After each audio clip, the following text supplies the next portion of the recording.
쓰레기 잘못 버렸다가 100만 원 과태료? 이건 꼭 알아두세요. 여러분, 치킨 먹고 남은 플라스틱 용기 하나 때문에 과태료 30만 원이 부과될 수 있다는 사실 알고 계셨나요? 심지어 제대로 분리수거를 했다고 믿었던 분들도 CCTV에 찍혔다는 이유만으로 벌금 통지서를 받는 일이 늘고 있습니다. 이 영상은 바로 쓰레기 이렇게 버리면 바로 과태료입니다 라는 충격적인 현실을 여러분께 정확히 알려드리기 위해 준비했습니다. 특히 음식물 쓰레기, 플라스틱, 대형 폐기물, 심지어 배출 시간까지 우리가 그동안 아무렇지 않게 하던 행동들이 과태료로 이어지는 이유, 지금부터 차근차근 알려드릴게요. 구독과 좋아요는 저에게 큰 힘이 됩니다. 알림 설정까지 해두시면 앞으로도 꼭 필요한 생활 정보들 가장 먼저 받아보실 수 있어요. 쓰레기 과태료의 현실. 요즘 쓰레기 과태료 관련 민원이 부쩍 늘었습니다. 분리배출은 잘하고 있다고 생각했는데 CCTV 확인 결과 과태료가 부과됐다는 통보를 받았다는 문의가 많습니다. 실제로 단 한 번 실수했는데도 10만 원부터 시작해 위반 내용에 따라 최대 100만 원까지 과태료가 부과되는 사례도 있습니다. 왜 이렇게까지 강화됐을까요? 최근에는 음식물 쓰레기 처리장이나 재활용 선별장 기계 고장 사례가 크게 늘었고 이로 인해 지자체가 쓰레기 배출 규정과 단속을 대폭 강화한 상황입니다. 특히 아파트 단지, 다세대 주택 밀집 지역은 CCTV로 배출 시각과 내용물을 실시간 확인합니다. 예전처럼 대충 버려도 넘어가는 시대는 끝났다고 보셔야 합니다. 대표적인 예는 다음과 같습니다. 조개 껍데기나 생선 가시를 음식물 쓰레기로 넣은 경우, 치킨 용기나 마라탕 용기를 씻지 않고 재활용통에 넣은 경우, 음식물 쓰레기 봉투에 물기를 제거하지 않고 버린 경우 등입니다. 이 모든 행위가 현재는 곧바로 과태료 대상이 될 수 있습니다. 특히 문제는 한 번 잘못 버려도 경고 없이 바로 고지서가 날아온다는 점입니다. 이전처럼 스티커 붙여주고 알려주는 방식은 사라졌고 CCTV 시간대 기록 쓰레기 속 내용물이 근거로 활용되기 때문에 누가 언제 버렸는지 특정도 매우 정확하게 이루어지고 있습니다.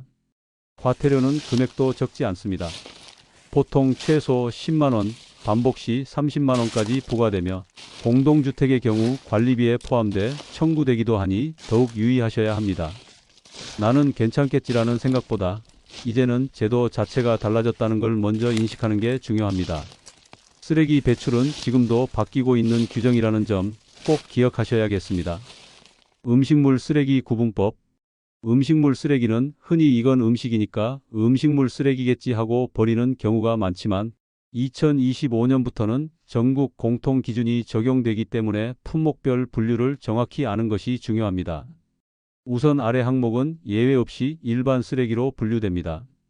헷갈리기 쉬운 것들이지만 모두 처리장 기계에 손상을 주거나 사료화가 어려워 음식물로 인정되지 않습니다.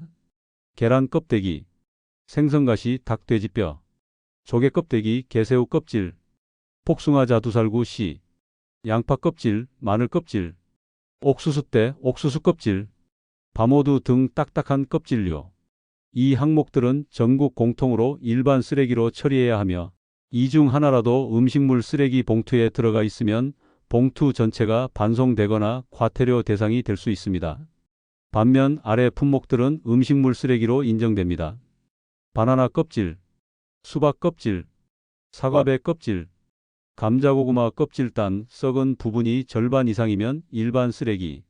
김치류는 상황에 따라 다릅니다. 염분이 높은 상태로는 음식물 쓰레기로 인정되지 않으며 물에 충분히 헹궈 염도를 낮춘 뒤에 배출해야 음식물로 분류됩니다. 또 된장, 고추장, 간장, 젓갈류 등은 염도가 높아 사료화가 불가능하므로 반드시 일반 쓰레기로 버려야 합니다. 실수하지 않으려면 단순히 먹는 음식 기준이 아니라 사료로 가공 가능한지 처리장 기계에 무리가 없는지를 기준으로 생각하셔야 합니다. 잘못된 음식물 배출은 단속 강화 이후 10만 원에서 최대 100만 원까지 과태료가 부과될 수 있는 위반 사항입니다. 명확히 기억하시고 꼭 구분해서 배출하시기 바랍니다. 배출 시간 및 요일 실수. 쓰레기를 언제 버리느냐 역시 중요한 기준입니다. 2025년부터는 배출 시간과 요일 위반만으로도 과태료가 부과되는 경우가 많아졌습니다.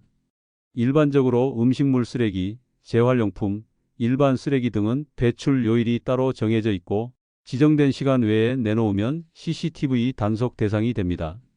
예를 들어 서울 일부 지역은 저녁 8시부터 새벽 2시까지, 부산 남구는 18시부터 23시까지, 경기도 일부 지자체는 21시 이후만 허용하는 등 지역마다 다릅니다. 따라서 우리 동네 기준은 반드시 지자체 홈페이지나 관리사무소 공지로 확인하셔야 합니다. 또 하나 많이 놓치는 부분은 배출 요일입니다.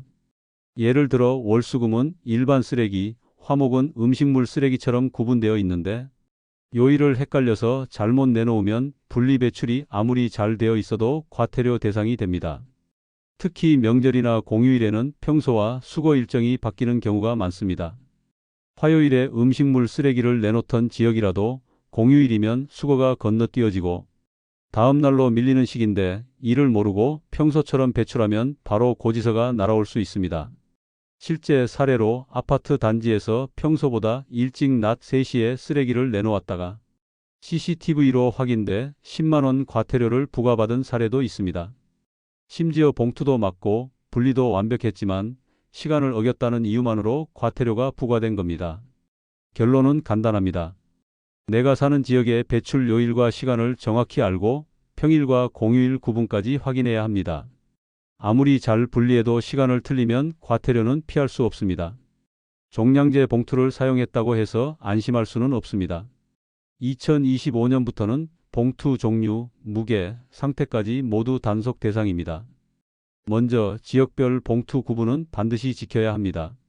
서울 강남구에서 발급된 봉투를 서초구에서 사용하거나 경기도 봉투를 서울에서 사용하는 경우 모두 과태료 부과 사유입니다. 같은 시 안에서도 자치구가 다르면 봉투를 인정하지 않는 사례가 많습니다. 또한 2025년 2월부터는 구형 종량제 봉투 사용이 금지됐습니다. 남아있더라도 더는 사용하실 수 없고 신형 봉투로 교체하셔야 합니다. 구형 봉투 사용 시 최대 30만 원까지 과태료가 부과될 수 있으니 유의하셔야 합니다. 두 번째는 봉투 무게와 용량 초과입니다. 예를 들어 20리터 봉투에 25리터 분량을 억지로 담아 입구가 벌어지거나 내용물이 봉투 밖으로 삐져나온 경우 봉투 자체는 맞더라도 과다 배출로 과태료 대상이 됩니다. 세 번째는 봉투 밀봉 상태입니다. 입구를 느슨하게 묶거나 테이프로만 감싼 상태로 배출하면 수거 과정에서 내용물이 흘러나와 단속 대상이 됩니다. 봉투 입구는 돌려 묶어 단단히 봉합하고 흔들었을 때 새지 않도록 하는 것이 원칙입니다. 네 번째는 음식물 쓰레기의 경우입니다. 전용 음식물 봉투를 사용하지 않고 일반 비닐봉지에 담은 경우 즉시 과태료가 부과됩니다. 또 물기를 제거하지 않고 버릴 경우 봉투가 찢어지거나 수거 차량에 문제가 생기기 때문에 내용물의 물기를 충분히 제거한 뒤 밀봉하여 배출해야 합니다. 요약하면 종량제 봉투는 단순히 샀다는 사실보다 지역에 맞는 봉투인가, 정해진 용량과 무게를 지켰는가, 밀봉 상태는 적절한가가 핵심입니다. 작은 실수 하나로도 벌금이 나올 수 있으니 꼼꼼하게 확인하시길 바랍니다.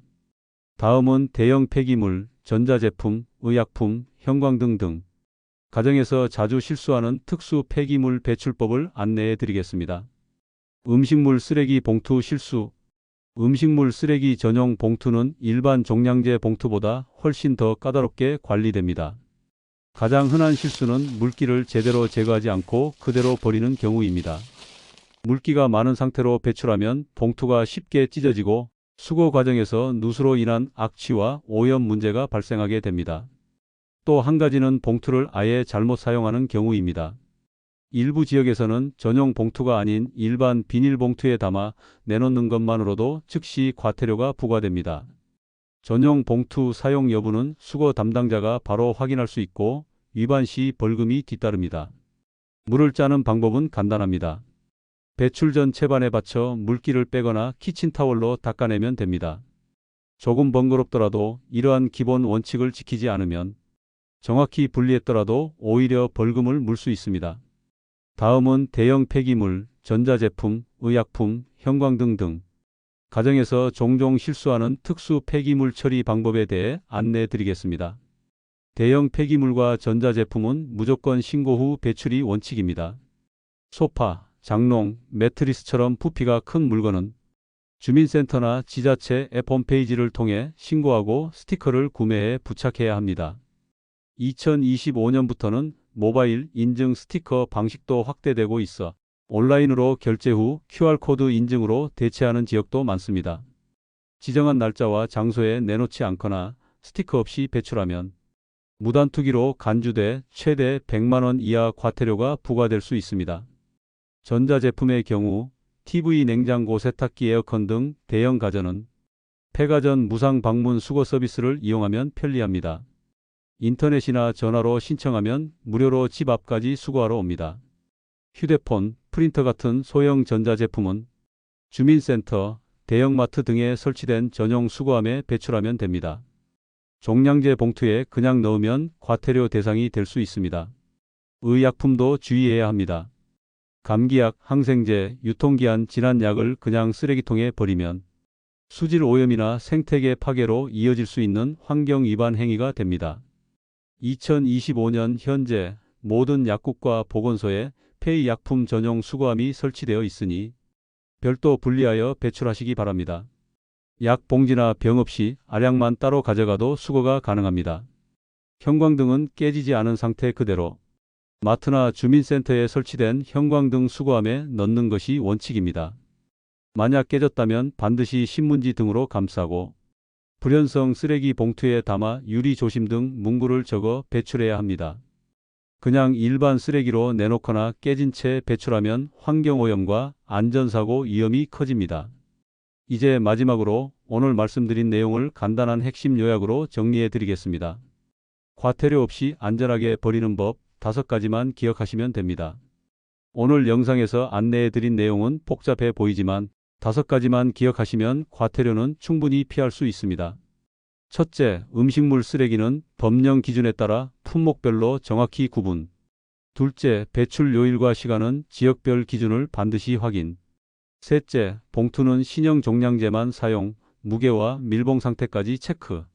넷째, 대형 폐기물과 전자제품은 반드시 신고 후 지정일에 배출.